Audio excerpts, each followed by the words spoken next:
Hey, John. Hey, Eric. How you doing tonight? I'm not sure.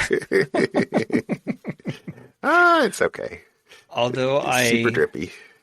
my 2 week nightmare It's over. is over. I have a phone and it functions. And I know everyone is very interested in the verdict. Was it Apple's fault or was it AT&T's fault? Apple, who spent all of 10 minutes with me while I waited for, I think, half an hour for them to free up. So 40 minutes of my time at Apple versus 6+ hours at AT&T. Turns out it was a hardware failure. It's Apple's fault. It's Apple's fault because I got a new phone and everything works just fine. Now, Apple continued to insist that it's not their device. And I said, fine, take this device and give me credit for it then. They gave me full credit, like the maximum amount you can get You're like, for a trade-in. I am sorry for whoever gets this phone. Pretty much. But it financed more than half of the new phone I had to get. So I am very happy. And I also just want to confirm that I had nothing to do with the massive AT&T outage last week. Are you was sure? Completely unrelated to Eric war driving around Oregon. It was crazy, right? I must say that I saw that on the news and was like, well, maybe that's what your problem is. And that's what all the people that I had talked to, and like my neighbor who has the identical model of phone that I do, was like, hey, maybe this was it. I'm like, well, then why is your identical phone down to the color? Because color matters when, with reception. He's like, yeah, I guess not. But yeah, no. All good. Whatever. It's fine. All right. I now have a USB-C iPhone. No more Lightning for me. Yeah. Well, we're in that transition period where, some devices are USB-C, some devices are Lightning. Yeah. And I expect it to last a few more years. Sure. Yeah. You got to get through all their stock. Just like we don't replace my wife's got an iPad that she likes, and at some point I guess we'll buy something else, but it is old enough that it is a Lightning cable, not a USB-C. Her phone is a Lightning. I have the USB-C, but right.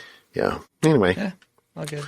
I have a color-coded house. I don't know that I've said this on the podcast, but red cables around the house are USB-C, white cables are Lightning, black are micro or a mini USB. Yeah. So And people know. You just look at the color. Yes. I know what it plugs into. Exactly. I like that. That's genius. So thankfully, Amazon sells, like you could say, like, what color do you want these cables in? And, so I have those. Anyway. Nice. Well, how else was your week? So I guess I threw two things in here. Although, so the first, I think I complained about the locating service last week, but that is now all done. That fence is up, and they're not done. Yeah, well, as far as I know, power is working and all is well. I mean, I guess I know for sure because that'll get to my second thing in a minute. So that's good.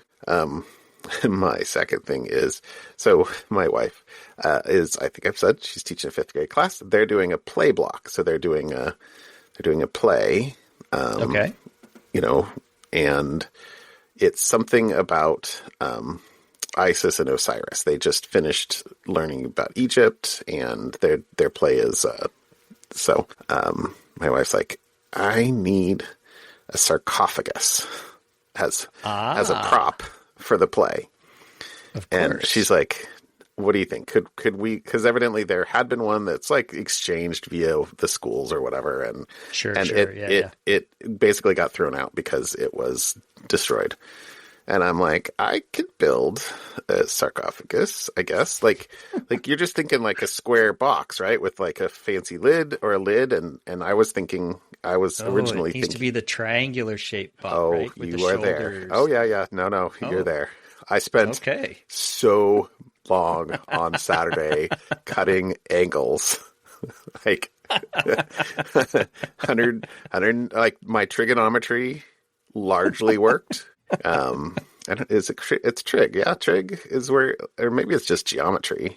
No, I think it's trigonometry where you really deal with angles. And I mean, hey, 180 divided by 2 is what? Or 110. No, this is 110 degrees. That was like 100 degrees. This was anyway. So thankfully, I have a for the chop saw that's pretty good. I mean, it's not precise. It's like you squint at the little lines, and you're like, okay, I'm making a 10-degree cut, right? Because the red line's like, over the 10-degree mark. So I mean, I don't know how precise that is really, but for the table saw, I actually have this. If you look on YouTube, they have them all the time, but they're basically like a digital angle meter that's magnetic. Right. So you raise the blade up, and you zero it on the bed, and then you put it on the side of the saw blade, and you tilt the blade, and you get 30.018 degrees. Right. And you're like 18 thousandths. I'm good with 18 thousandths of a degree, and anyway, so I have built a sarcophagus, and now and so she was gone most of the day Saturday, but then Sunday, even late Saturday. So anyway, we got it all put together, and now we did a good job. Like, even we went Sunday morning, we went and got some wood filler, and we filled all the staple holes and covered.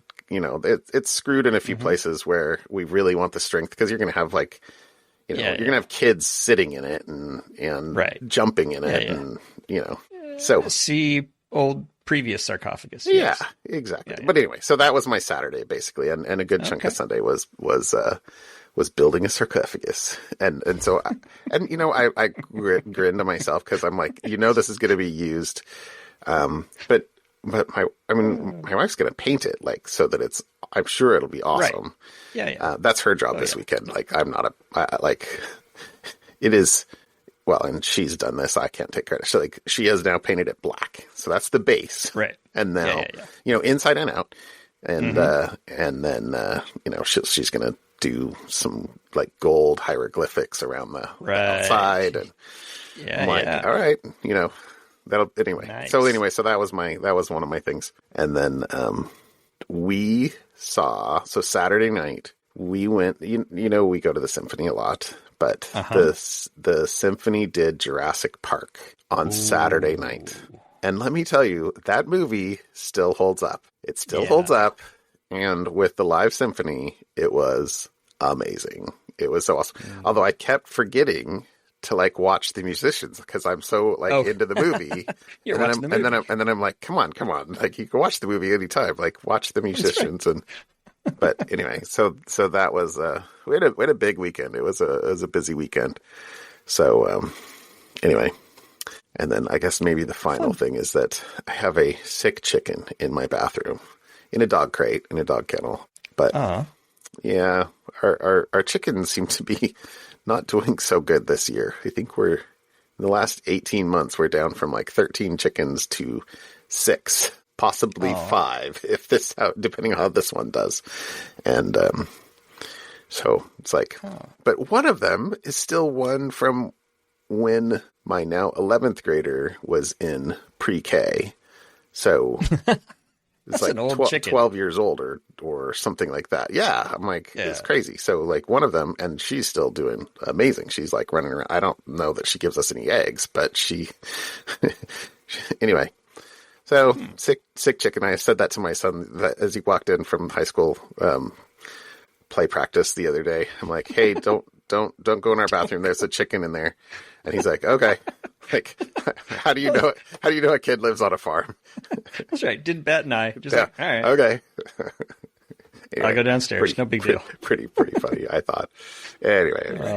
So anything else? Anything else wild in your life? I guess to segue, I ate some chicken over the weekend that made me sick.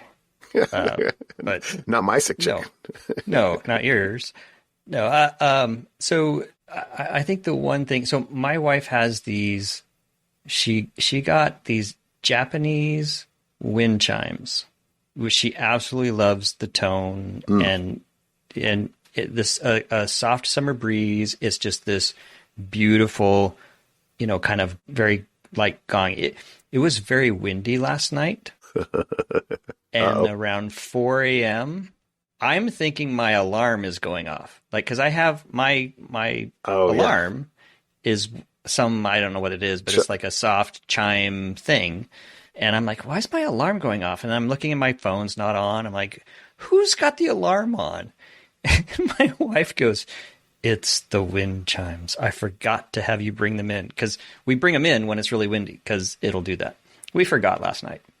So, and she said the magic words, Eric, do you think you could 3D print something so that we could not have to bring them in when it's windy, that I could just attach it or, dole something? I'm like, why, yes, I can. I don't know what. I can 3D print anything. But I can 3D print stuff, and I can design 3D things. Let me bring it. So the chimes are now in my office over in the corner waiting to get measured, and I'm going to try some ideas of what we could do. You need a chime sock. Yeah, exactly. So just make it so instead of the nice resounding bong sound, it just goes donk, donk, donk, donk, or something. I don't know.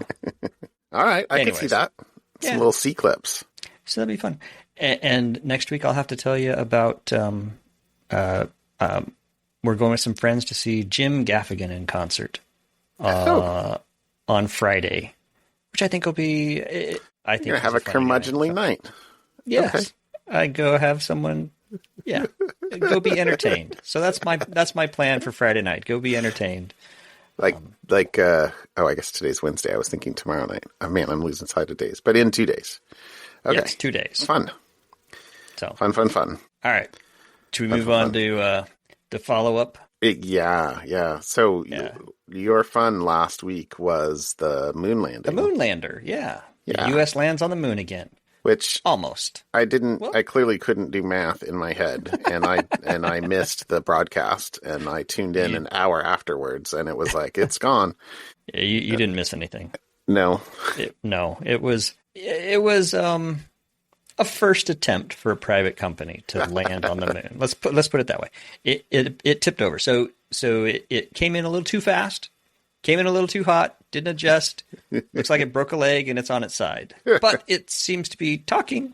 So there you go. The article that I saw here, it said that it came in 3 times faster than it should have. Oh, because it was supposed to use a precision laser rangefinder data, but it couldn't. So it was doing it optically and not as good, and so it was coming in 3 times faster than it should have, and with sideways motion, and evidently, landing on struts with horizontal velocity. No bueno. Yeah. So, but they are talking. So, okay. Yeah, there you go. Could have been worse. U.S. is back on the moon. And what I didn't realize was I thought it was going to be dead after 3 days. Once it goes into the dark, the solar panels, it'll die. Apparently, it's possible in mid-March it can wake back up and continue with some other experiments, the bonus experiments. Fingers crossed. Yeah, we'll see. Clearly, they must have some exposure to the solar panels, however it's sitting. Yeah. Enough to, Anyways, okay. Interesting article. Okay, good. Well done. Follow up. Yeah. Well done. What is it? Innovative machines, intuitive machines. I think that sounds right. Anyway. Yeah. All right. Okay. How about a topic? All right. So what I saw this week was, I think I saw this on Monday, and I noticed that the White House is now urging developers, engineers, software companies to switch to memory-safe programming languages, right? So such as Rust is probably the most well-known memory safe programming language. So the White House Office of the National Cyber Director urged tech companies today to switch to memory safe programming language such as Rust to improve software security by reducing the number of memory safety vulnerabilities.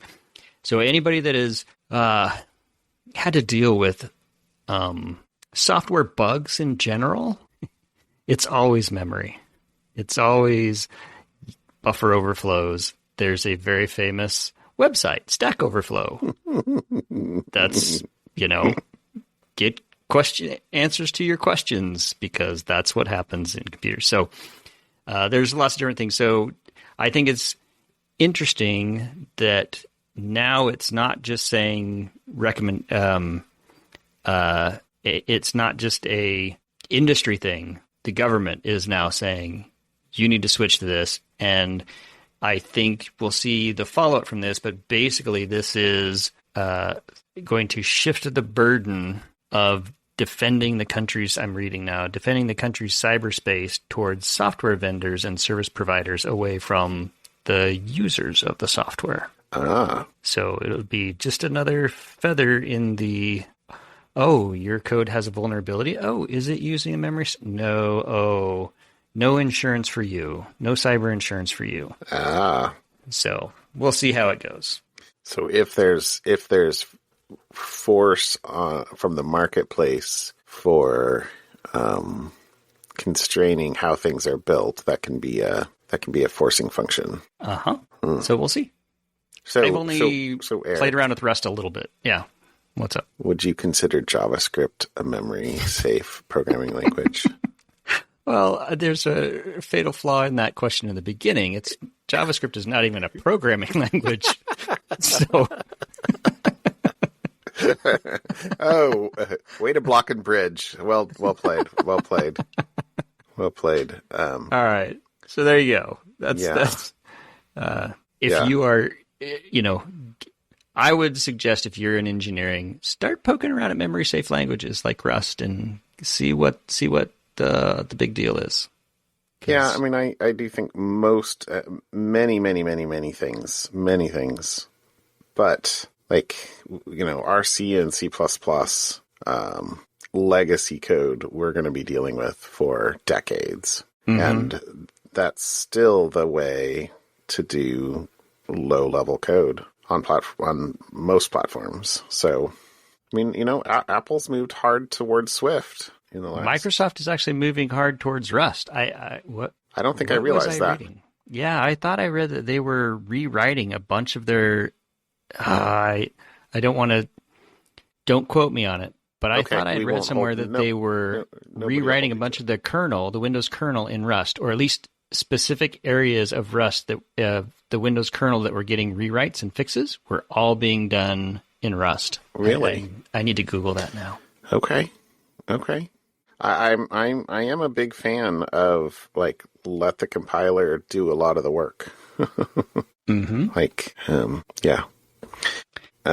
There you go. Yes. Thurrott.com. So very famous Windows guy. April 29, 2023. Microsoft is rewriting parts of the Windows kernel in Rust. Okay. There you go. Eric, I have a question for you. Yes. Why can't we have nice things? Because it's written in JavaScript. What about Python? Yeah, you got me there. So my article tonight is boy, we've got two bleeping computer articles, but mine is a malicious AI models on Hugging Face. So Hugging Face is kind of a clearinghouse of machine learning data sets. Like NPM or PyPy. What NPM is to Node, PyPy is to Python. Right. Well, what's the one for Ruby? Anyways, yeah, no. Yep. It's a place where you can go get pre-trained, pre-done stuff. You can get models, you can get training sets, you can, there's lots of stuff, lots of good stuff in the ML world. But there is also wherever people gather to get free things, there are the parasites. The guys with the trench coats opening, showing you a bunch of gold Rolexes. Well, so JFrog wrote they called it an advanced scanning system, but there wasn't details in this article, to examine PyTorch and TensorFlow Keras models hosted on Hugging Face, and found 100 of them with some form of malicious functionality, including reverse shells and oh jeez, like literally the code in here. I'll jump down a little bit.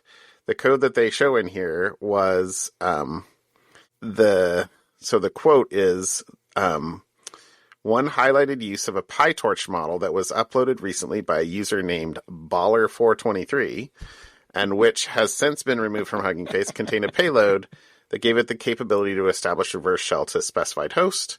The malicious payload used Python's pickle module's reduce method, _reduce method, to execute arbitrary code upon loading a PyTorch model file, evading detection by embedding the malicious code within the trusted serialization process. And they have the code in the article that they show that basically is, shows what they're embedding there. So there's a chart in here. So the quote, let's see, there was a quote from JFrog that says, "It's crucial to emphasize that when we refer to malicious models, quote, malicious models, we specifically denote those housing real harmful payloads." So this is not, hey, the model is biased against, people. Or the model's going to swear at you. Or, these are like literally people embedding malicious software inside a distribution that other people are loading and trying to use.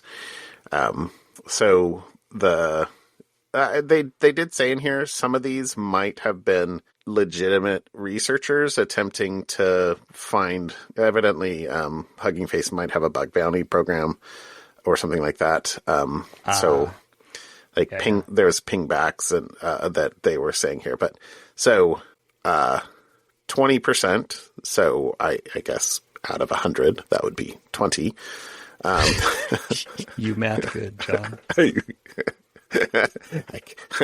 can math. Or actually had an embedded reverse shell. So there was file write was in the hard to tell from this, but maybe 7 to 8 range. Opening other software, 9 to 10. Ping back, pickle deserialization, arbitrary code execution, and potential object hijack were the buckets they had. But they said that they said this count excludes false positives, ensuring a genuine representation of the distribution of efforts towards producing malicious models for PyTorch and TensorFlow. So these are the confirmed models. We'll see. Somebody at work said the Hugging Face was down earlier today. I haven't yet seen if this was why. There was I would assume there was an X post that says we're having infrastructure issues. We'll be back soon. No kidding. Anyway, so there you go. That's why we can't have nice things. That's why we can't have nice things. All right. How about something fun? My something fun is not going to help anybody who's actually listening to this right now. Okay. But tomorrow, February 29th, it's a leap year. You get an extra day. We cram that in every 4 years. And so my something fun is do something fun on you only get to have this day once every 4 years. Do something different. And so I found an article on NPR that basically talks about what different people are doing and a couple stats. So for example, 5 million people worldwide are born on that day. And apparently they're referred to as Leaplings. So, okay. I've never heard that, but all right. Me neither. All right. And one thing that I found out is people who are born on February 29th have very strong feelings on which day they celebrate their birthday in non-leap years. And apparently most people celebrate February 28th because it's the last day of the month. February 29th is the last day of the month. That's when they should go. But some rebels apparently go with March 1st since they were born after February 28th. And then others, are wishy-washy and just pick one day with, whichever one works. Whichever one falls on a Saturday. Yep. Yeah. Whichever one, works best for them at that point in time. I feel like it's probably like a person who's born on like Christmas Day or, Thanksgiving Day or, some other holiday that is for other reasons. That is probably just pick a different day. It's all good. Anyway, so hopefully everybody got to do something different, that you remembered it was February 29th and March 1st is not until Friday. So Yep. Well, I will be driving up to Washington to take my son and a couple of his friends to the University of Washington for a campus tour. So that will be awesome. Although the tour itself won't be until Friday. So, but we'll have a little bit of a road trip with some teenagers is what I will be doing. So that's a little different, and that'll be fun. Always fun. And headphones and a podcast, or headphones and an audiobook. I probably will, honestly, but because it is a drive. But it's okay. Yeah. I like them all. So yeah. Anyway, well, good. We will see. You're something fun. Okay, my something fun is actually from the article is more than a month old, but I was browsing, and the one that I had been looking at had a link to this, and I was like, "Ooh, this is cooler." So this is a James Webb finding from about a month ago on detecting the oldest black hole ever observed. And the reason why I thought this was cool was because this is only 400 million years after the Big Bang. And it constitutes a problem for scientists because it should not exist according to our current theories of how black holes are produced. And so one of the fun things in science is when you have a contraindicator, something that sort of disproves a leading hypothesis, you like all sorts of other things have to be like, okay, well, what is happening? So in this case, there's what's known as the Eddington Limit, and the Eddington Limit is the theoretical maximum rate at which a body can accrete mass before the radiation it emits overpowers gravity and blows the mass away. But this black hole, supermassive black hole, in order to have gotten to be the size it is at the time that we're observing it, 400 million years after the Big Bang, would have to have been devouring mass 5 times faster than the Eddington Limit would allow. So we don't know how this exists. And I think that those are cool things. So, does it have a theory? No. It's you're leaving us with a cliffhanger. Well, yeah, I mean, let's see, a 13.6 billion year old cliffhanger. So we should know any day now. Well, I mean, now scientists will have to have like new theories and figure out what are possible explanations. And so let's see, there were a couple other probably big facts, because it said that this black hole is essentially eating the equivalent of an entire sun every 5 years. It's high. It's much higher than we thought could be feasible for these black holes. So, and the estimated mass of it is about 6 million times that of the sun. Wow. Crazy. So anyway, that's fun. All right. So cool. Like, current theory disproven. We need to figure out what's the next theory. We need new math. No, we do not need new math. And on that note. All right, my friend. Have a good night, John. Have a good night. I'll talk to you later, Eric. We'll see you. Bye. Bye.